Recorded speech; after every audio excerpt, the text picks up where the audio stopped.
Welcome to the Virtual Excellence Show. I am Ross Dawson, a Futurist keynote speaker and strategy facilitator, exploring the world of virtual and I suppose moving towards excellence, though we can never expect to quite be there. So this is our fifth of our sessions, interviews with remarkable people. We've had people like John Hagel, Howard Rheingold, Nancy White, and today we have the amazing Ewan Semple, who we'll come back to in just a moment. So just firstly, just want to tell you this is part of a community. So I'd like you to try to join the community, go along to the website, the vx.show. We've got our various social feeds there and ways to engage. You can see all of our other episodes. Use the Twitter hashtag #VXShow live while we're on the show and we can respond and engage.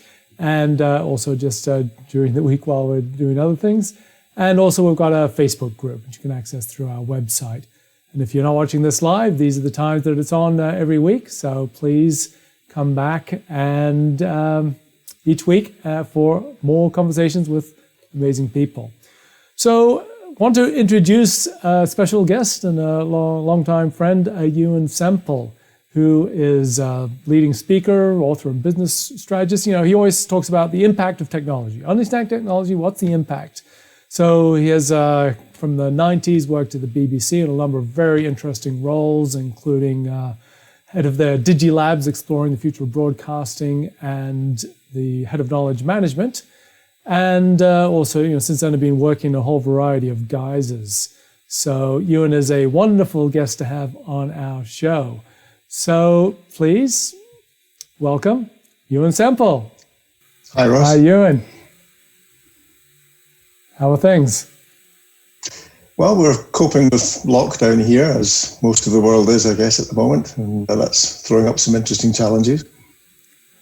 So what's your experience of it been? In particular, one of the things, obviously, this has forced more and more people to be virtual and to use communications technologies than they necessarily expected to. And having been in this space for such a long time, what are some of your reflections on how people have responded to it?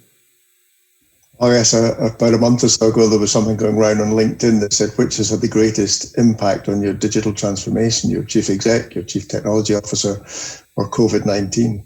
And I think it has been COVID-19 for many people. And the fact that they're being sort of thrust into working in a way that people like you and I have been used to working for a long time. I've been freelancing for 14 years, and so my work is very much done virtually and through the tools and the connections that we're able to foster with them.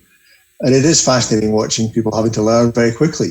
And for instance, my wife works for a comms group that do cybersecurity work, and they've basically emptied out the offices. They're all working remotely. And it means one Zoom call after another pretty much all day. And that's intense. It's hard work. You're staring at the same screen. You don't have the luxury of a coffee break very often.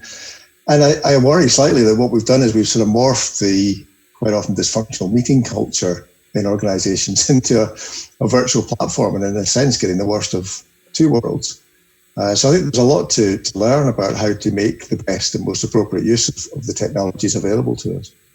Yes. And so as you say, a lot of people just say, oh, how do we do what we've done before and just jam it into this virtual world? And I suppose part of it is you don't get the downsides. But what I see is just these opportunities. There are some things which you can do better than in virtual worlds and physical worlds. And I don't know that I'm necessarily seeing organizations think about it that way.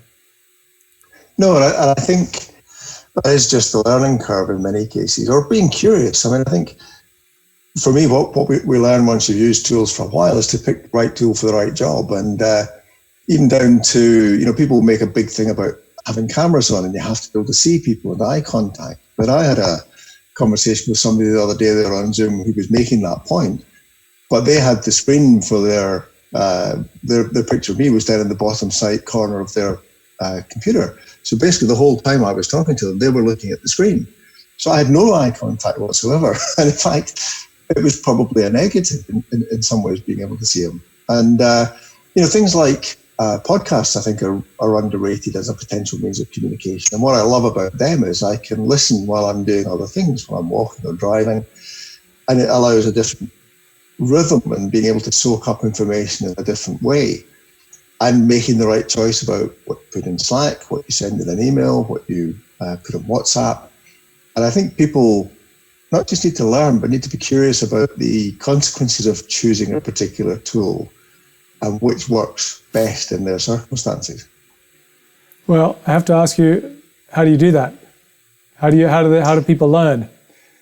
By being aware of the consequences, in the sense that, and again, you learn this through things like blogging for donkey's years. What gets a response? What gets the right response? What gets sometimes too fast a response? So if you bang stuff out on Messenger and you get a welter of unconsidered Me Too responses to something that you maybe wanted a more considered reaction to, then stick it in email or choose some other tool that's got a slower rhythm to it. And again, I think in terms of corporate communications, a lot of senior people have had the channels of communication. They've had the internal newsletters, they've had the internal video channels in some cases, but they've not really had any connection back from the viewers or the listeners. It's not been a two-way thing. So, they, I think in many cases, fear a loss of control with this sudden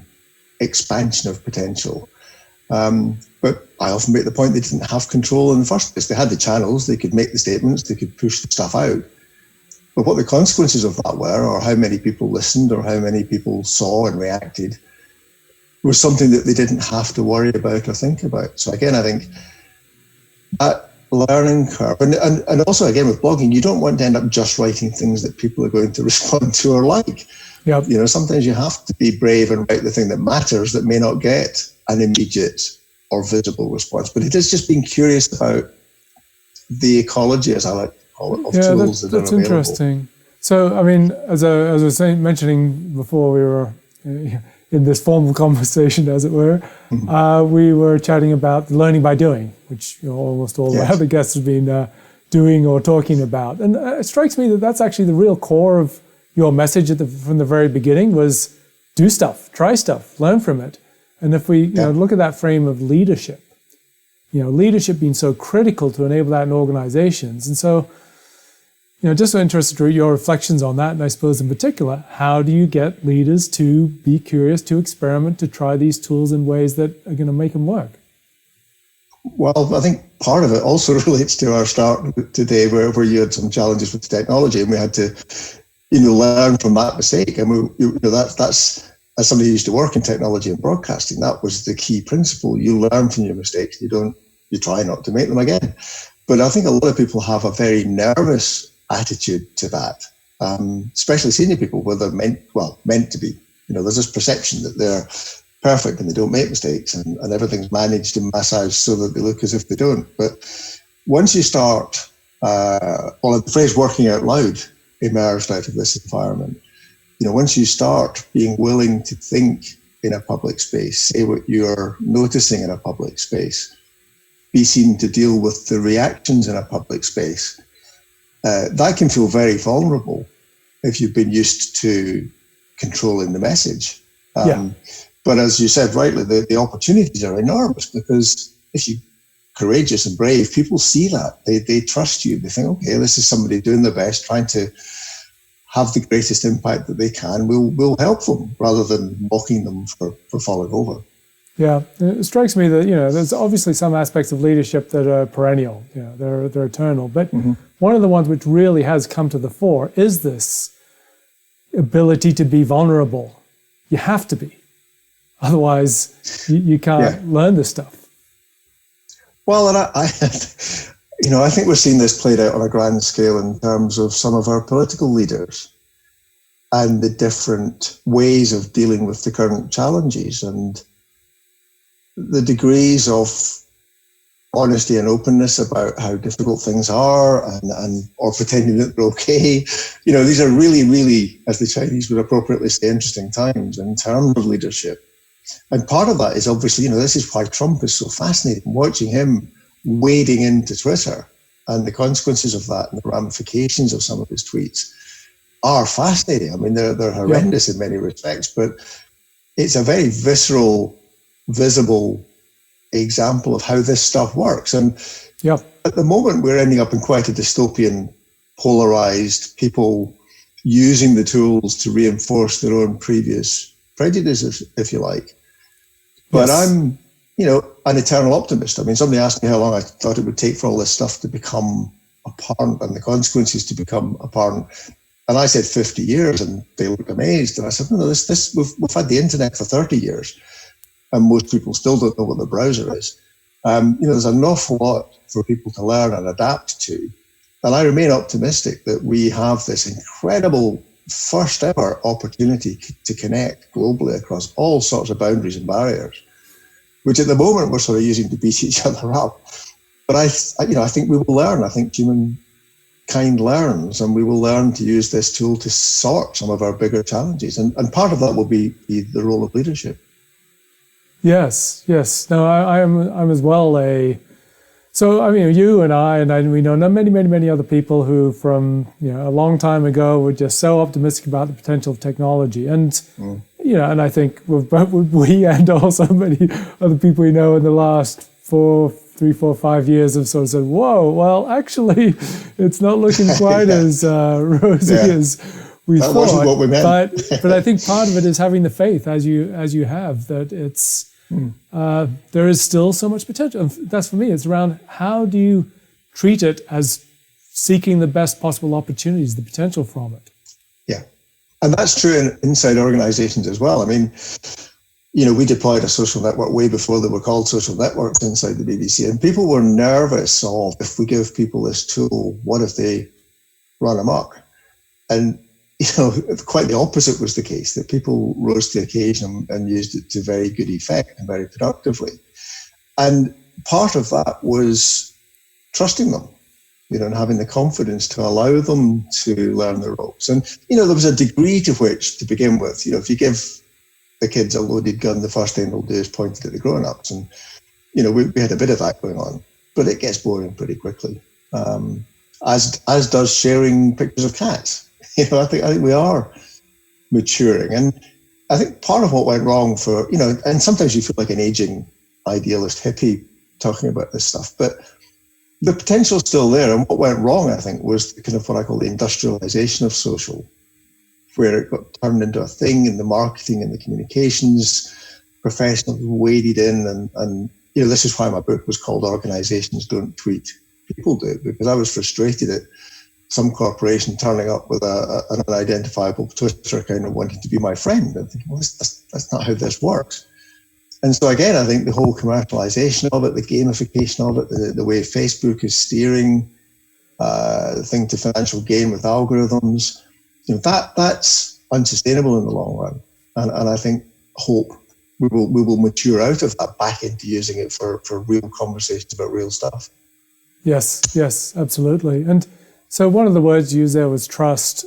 And I guess that evokes just the prerequisites of a successful virtual culture, be that organizational or on a social level, I guess. But in terms of organizational culture and, what are the characteristics of those organizations that can and will and are embracing and using these tools to work in a highly virtual world? It's interesting because people used to say to me, it was obviously easier for you at the BBC because you were a communications business and people were used to communicating. But in fact, it was the opposite. The professional communicators weren't comfortable with this because it was undermining and chopping off the branch they were sitting on.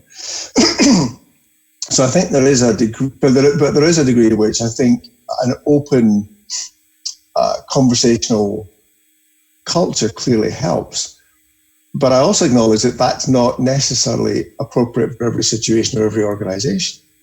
So in some ways, the countries that have been best at dealing with COVID-19 have been the ones with the most stringent, dogmatic and doctrinaire approaches who've been able to exercise control on a national scale. You mean New Zealand and Australia? So again, well, or the Far Eastern countries, Thailand, Korea, places like that, where the culture is more... New Zealand and Australia still rank up the top of the list in terms of dealing well with it. Yes, well, It's funny, I got used to avoiding New Zealand particularly because everybody just wants to move to New Zealand, you know, and that's sadly impractical. But I think there are both cases of where the response has been appropriate, perhaps, to the culture. And all I was trying to acknowledge was that just because you get social tools doesn't mean everything becomes a discussion all the time. There are times when you need to exercise control, when you need to have constraints.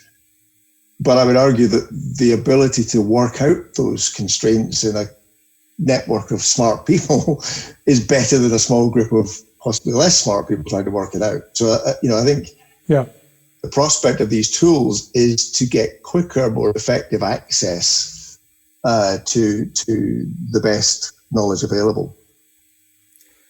So, I want to come back to that point because that's critical. But just more generally, I think I've pointed a long time to the divergence in performance of organizations. The best performing organizations are doing better and better, and the least good ones are failing faster.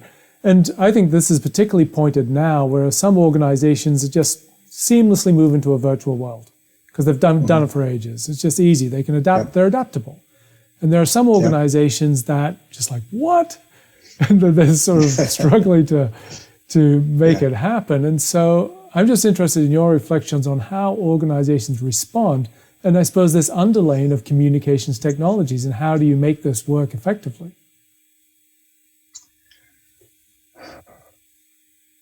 I think it's difficult in a hurry, in the sense that it involves so many different aspects, from prevailing leadership styles to assumptions about the role of managers, to the expectations of the staff, to the way IT have deployed the technology or HR have adapted policies and regulations, whatever. So I think, as you say, people who've been already up for it and grappling with this have an enormous advantage. I have always thought, for a long time, that there will some companies who will just not make it. And I think the whole COVID thing is exacerbating that. But, even down to, I mentioned before we started, I've been driving large trucks in and out of London for the last year, carrying building materials for some of the big glass and steel offices that are dominating the skyline these days. And just thinking now, what on earth are we going to do with all that space? When a lot of the population has got quite used to working at home, and the chances of me getting back on a packed tube line to go into a packed office are slim. So, again, the whole assumption about value, property, wealth, investment, and the long-term decision-making that companies will have to make in that context, I think is, again, part of the challenge for those who are not already thinking in those terms, or who've underestimated the scale of it or underestimated the impact of it. So thinking about this virtual organization. So you and I were both heavily associated with Enterprise 2.0 or 2.0, depending on your inclination. And that was, enterprise social. All these people had Facebook, and suddenly we were doing all of these micro-blogging and all these wonderful things. And so now this has become a substrate for many organizations of these communications technologies and how they've evolved. So I'd just love to hear you reflect from those early days of enterprise social to how it has evolved and what you're seeing happening in organizations today with the, that evolution of enterprise social tools that they're using. Well, there are lots of examples of organizations that have been able to grapple with the issues and do so successfully. Some of them are big organizations, but not many. I think most of the ones that live and breathe this stuff are the sort of small, that are now at the stage of scale-ups, as they're called, just getting to a slightly bigger organization, but still maintaining the original comfort with these tools. Again, I'm quite skeptical of some of the really big institutions getting there. I mean, I think they've dabbled with it. I think they've tried to contain it. They have tried to sanitize the edgier, more apparently risky elements of adopting these tools. And, I think, and again, we sort of predicted this, that I think it will increasingly become a recruitment issue. People It will... is, but is it necessary? Will they actually not survive? Will they simply not be as effective? Well, I think you can only sustain inefficiencies for so long. Well, I don't know. It does sometimes feel as if I've spent my last 14 years trying to resuscitate dinosaurs, and it might be kinder just to shoot them. And I worry, wonder.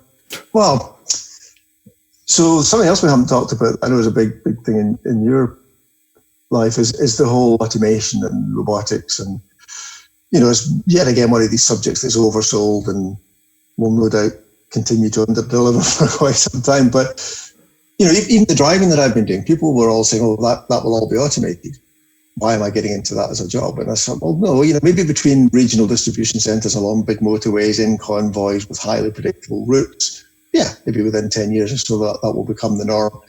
But the sort of unpredictable mess that I was facing every day in London, with sites that aren't mapped, that change every time you go there, in and out of old city streets that are chaotic and unpredictable, that's not going to get automated unless huge changes in infrastructure take place.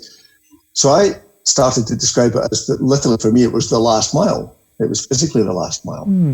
But I think all organizations or all activities have their equivalent of the last mile, where the perfect, sustainable, automated, robotic type world meets our existing real world, and it gets messy and unpredictable.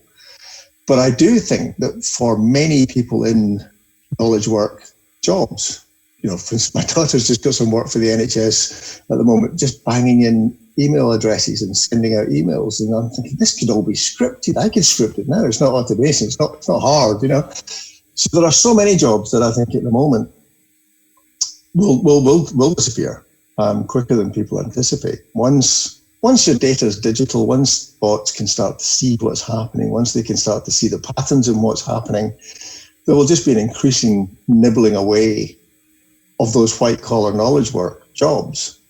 And again, whether it's through COVID or economic changes, I think the whole way we're talking about universal basic income, what do you do when significant percentages of the population don't have a job, and the shift in sense of self-worth and status that I worry that we're sort of stumbling into this. And in that context, there will be businesses that won't adapt, that won't meet those quite testing requirements of a future. Yeah. Well, that's what I've been saying for a very long time now. In fact, I can't remember if it was you and Andrew McAfee spoke at the same conference that I organized, but one thing Andrew said was that somebody, basically from that, I just sort of, my interpretation was, that there's, the performance of organizations is diverging. I can't remember the way he phrased it, but it's just, there are winners and losers more and more, and we're just seeing that play out. And now it just seems to be accelerated, augmented. Yeah. And putting your finger on the criteria for which or which is not actually that straightforward. It is such a mix of different factors. Yeah, so to your point, I mean, so a lot of the things you've been saying are echoing all of my beliefs. And one of the things you were essentially saying before is that every organization is unique. You can't just go in and say, all right, well, this is the way to do things, because every organization is unique. But having said that, I don't know, just trying to look for some prescriptions here. Tell us what to do. Well, yes, I don't think I did say that, in the sense that it's one of the frustrations of being a consultant. People think they're much more unique than they actually are. In the sense that you do see repeating patterns and repeating consequences. So I was making a slightly different point in the sense that in terms of instigating change, change happens all the time anyway, but attempts to steer change are so complex in terms of systemic consequences that it's not easy to know what to change and what not to change, how to change it and when to change it. So it's not saying that they're all unique, they're just more fragile than they think they are in some respects. So So is perhaps if you're trying to look for one single answer, is it the curiosity? Is it the learning by doing, yes. trying? Is that it? Yes. Although my heart sank the other day there, because along with collaboration, innovation, creativity, curiosity has now become a thing. it's being subject to thingification. It's got to be in your list of leadership characteristics today. It's another word I can't use anymore. It happens to all the words we use, doesn't it, Ewan? I know. It's a shame. But actually, there's maybe something in that, Ross. As I get older and less willing to put up with things, I guess, that turning things into a thing and the whole business pressure and driver to jump onto things, but even the word driving change increasingly bugs me. And our approach to change, as if change was somehow unusual or something you had to trigger or whatever. And I'm increasingly convinced the world is just changing. Well, 2,000 years ago, the Buddha said this, that the whole world is changing constantly. And it's our attempts to fix it, to capture it, to stop that, is what gets us in trouble. And it sort of goes back to what we were saying about leadership and working out loud and trust. It's that enculturated, bred in instinct to be in charge, to control, to manage, to constrain, to avoid risk or mayhem. That's what makes us less equipped to be curious and to follow what's working and why it's working. I mean, you learn this running a big community. Like Rachel Happ can talk about this sort of stuff, where you're not running it, you're not managing it, you're observing it, and you're just reacting in ways that help it to do what it's trying to do. And I think that's a sort of fundamental philosophical shift, if you like, that we're making, but people have to try and make a bit faster. So virtual, I've used this phrase, virtual excellence, for the show, which is probably a very dangerous thing to say. Well, it is, in fact. But I suppose this comes back to this thing, saying, how can we be on that journey? What is the things to learn? What is it that people need to be focused on? All right, we're virtual, more virtual than we were. We will be more in the future. So, beyond the things which we've said, I mean, how is it that we, do things well in what is just such a incredibly virtual world, and will be even more so not long from now? So my team at the BBC, we adopted what I gather was an American Marines saying, which is keep moving, stay in touch, and head for the high ground. And it keeps popping up. I keep thinking, that's about as good as it gets. Have a rough idea of where the high ground is. Have talked about where you're trying to get to, and it's not going to stay the same. It will change. Keep moving in the sense of don't go numb, don't over-strategize, don't overthink, do stuff. But keep talking to each other, use the tools to keep talking to each other while you're doing that stuff and discussing whether the high ground has moved or not. And I think those sort of, very broad principles can be applied in all sorts of different circumstances. And, rather than a rule book or there's a place for rule books and replicable processes. But I think in terms of a general set of principles that will help you get through some of this, that's still pretty robust. Yeah, absolutely.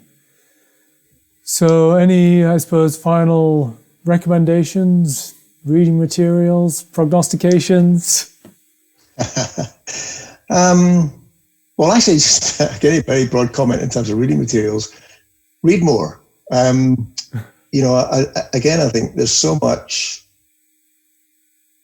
potential to we have access to sort of amazing shared learning resources. And, I am a bit of a productivity nerd, and I love refining my own processes to get better at capturing and reusing and seeing patterns and things that I've learned. And then in my case, sharing them through my blog or newsletter or whatever. I see you're still an active blogger. So how many years blogging now? 20 years next year. 20 years next year. I'm only 18. So it's, a long bloody time. But, that's great. But again, the motivation... There was Sorry, go quite on. a lot. There was long periods of times when I was not very active at all. But yeah, just checking. Yep. Ewan's still at it. Great to see. Yeah, well, it's, and I will continue whether anybody reads it or not, because it's for me, a lot of it. You know, it's me working stuff out and noticing more. And again, I think these are such powerful principles that people could apply at work. You know, we talked about curiosity. One thing about having a blog is you start to be curious. You think, well, why? That's interesting. Why did that happen? Why are they saying that? What's the consequence of that? And you'll mull it how over can in I your explain head. it to other people? And exactly, how can I share this with other people? And Yeah. you know, I used to describe it as lobbing pebbles into a pond, and you get better at lobbing bigger pebbles into better ponds. And developing those skills, I think, are going to be key. Not least, I mean, one of my talks I call "Staying Ahead of the Robots." You know, it's that kind of creative human side of learning that I think the bots will find hardest to keep up with in some respects. The sort of serendipitous, marginal stuff that, as I say, blogging or taking pictures for Instagram, it all just makes you notice what's not in your immediate driven focus, you know? Yeah, no, thank you for, you're re-inspiring me, Ewan. I've actually blogged more since the beginning of March than I have for many, many years. Cool.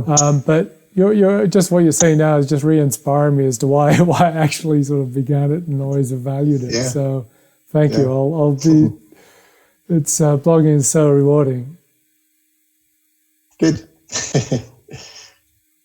So thank you so much for insights. It's been a delightful conversation, hasn't it? It's Yeah, I loved it. Yeah, nice to talk to you again after all these years. But so let's resume the conversation. It's been way too long since we've spoken. Thank you so much, Ewan, for sharing your insights with the Virtual Excellence Show community. And we'll chat later and hopefully bring you back and have some other conversations in the future. Thank you, Ewan. Thanks, Ross. Bye-bye. So that was Ewan Semple, who has an extraordinary background to share. That was just such a enjoyable conversation. It's really, some things came out. And I think that's what a conversation should be. And so please, hope you've been able to engage on the Twitter hashtag, or please just continue the conversation, or if anything which you and I started. In fact, hopefully you and I will be able to sort of start a bit of a conversation around what we said on the Facebook channel, which you can also access through the website, the vx.show, which is the center of everything that's happening. And again, if you're not live, this is when we're on every week. So in wrapping up, just want to tell you that next week we have the amazing Kathy Hackle, who is a leading futurist, one of the top people in the world in AR and VR. And she's got some wonderful ways of thinking about virtual things. So please do come back for that next week. It's been a real pleasure having you on the Virtual Excellence Show community. See you soon. Thanks. Bye.